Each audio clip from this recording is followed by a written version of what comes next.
Praise the lord. ఈరోజు మన తండ్రి అయిన దేవుని స్వరం. ఈరోజు దేవుని స్వరము లూకా 22వ అధ్యాయము 42వ వచనం.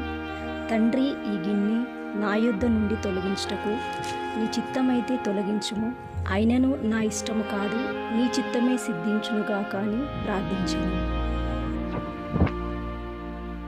మనం ఎప్పుడు ప్రజల ముందు కన్నీరు కార్చవద్దు.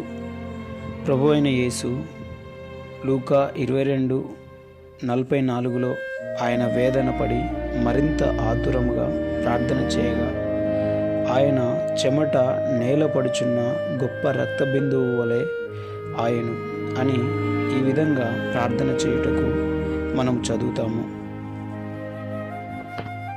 మనము దుఃఖంలో ఉన్నప్పుడు ఇతరుల వద్దకు వెళ్ళి కన్నీరు కార్చే బదులు మన నిత్యము గెత్సమనేకు వెళ్ళి మన తండ్రి వద్ద కన్నీరు కార్చుట పోల్చలేని ఆధిక్యతను మనం మన జీవితంలో కలిగి ఉన్నామని చెప్పవచ్చు.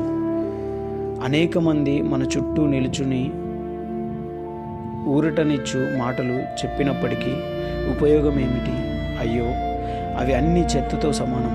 మన ప్రేమగల దేవుడు తన వేళ్లతో కన్నీళ్లను తుడిచి వేయుటకు మనకు ఎంతో ఊరటనిచ్చును. కష్టపడిన పరిస్థితులలో యేసు కార్చిన కన్నీరు అంతా నా సొంత చిత్తము కాదు, నీ చిత్తం మాత్రమే జరిగించు అనే మనసు నుండి వచ్చెను.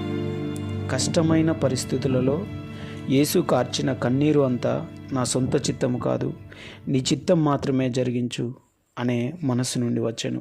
తండ్రి, నీ చిత్తం జరిగించాలని కోరుకున్నట్లయితే నీవు నాకు అనుమతించే ఈ భయంకరమైన పరిస్థితుల గుండా వెళ్ళాలని నేను కోరుకొనుట లేదని యేసు చెప్పాను. తండ్రి, నీ చిత్తం జరిగించాలని కోరుకున్నట్లయితే నీవు నాకు అనుమతించే ఈ భయంకరమైన పరిస్థితుల గుండా వెళ్ళాలని నేను కోరుకొనుట లేదని యేసు చెప్పాను. నేను కోరుకున్నది చేయాలని నేను అనుకొనుటలేదు, కానీ దానికి బదులుగా నీవు ఏమి కోరుకుంటున్నావో అదే చేయుదును. కొన్నిసార్లు దేవుడు పరిస్థితులను మార్చును, మరికొన్నిసార్లు పరిస్థితులు మార్చకుండా వాటిలో గుండా వెళ్ళునట్లు అనుమతించును. ఏది ఏమైనప్పటికీ యేసు మరియు ఆయన శిష్యులకు దేవుని చిత్తము మాత్రమే చేయవలెను అనే ముఖ్యమైన కోరికను కలిగి ఉండిరి. యేసు మరియు ఆయన శిష్యులు దేవుని చిత్తము మాత్రమే చేయవలెను అనే ముఖ్యమైన కోరికను కలిగి ఉండిరి. వారు మరణపు అంచున ఉన్నప్పటికీ వారి సొంత చిత్తం ప్రకారం చేయకూడదు మరియు తండ్రి సన్నిధి ఎన్నడూ కోల్పోకూడదు అని వారు కన్నీరు కార్చి ప్రార్థించెను. యేసు ఆత్మలో కలవరపడినప్పుడు తండ్రి, నీ నామం మహిమపరచుము అని బిగ్గరగా పలికెను.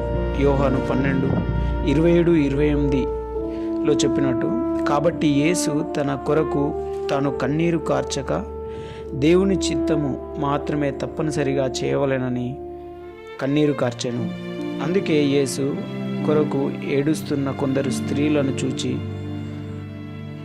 నా నిమిత్తము ఏడవకండి అని ఖండితముగా చెప్పాను. లూకా 23:28లో మనం దీన్ని చూడగలం. అదే సమయంలో మీ నిమిత్తము ఏడవకండి అని చెప్పాను. మరలా ఇక్కడ వారిపై వారు జాలిపడవద్దు అని యెరూషలేము కుమార్తెలతో ఆయన చెప్పలేదు.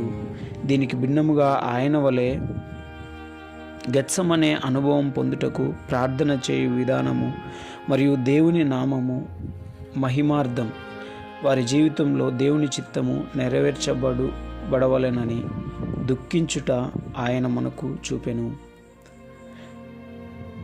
దేవుని చిత్తము నెరవేర్చబడవలెనని దుఃఖించుట ఆయన మనకు చూపెను.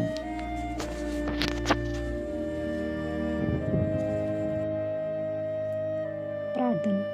మా ప్రేమగల తండ్రి, నీవు మా కన్నీరు చూడగలవు మరియు మా హృదయ వాంఛను తీర్చుము. మా స్వయం కొరకు కన్నీరు కార్చకుండా నీ చిత్తము నెరవేర్చుటకు కన్నీరు కార్చుటకు కావలసిన కృపను దయచేయండి. ప్రభువైన యేసుక్రీస్తు నామంలో ప్రార్థిస్తున్నాము తండ్రి. ఆమేన్.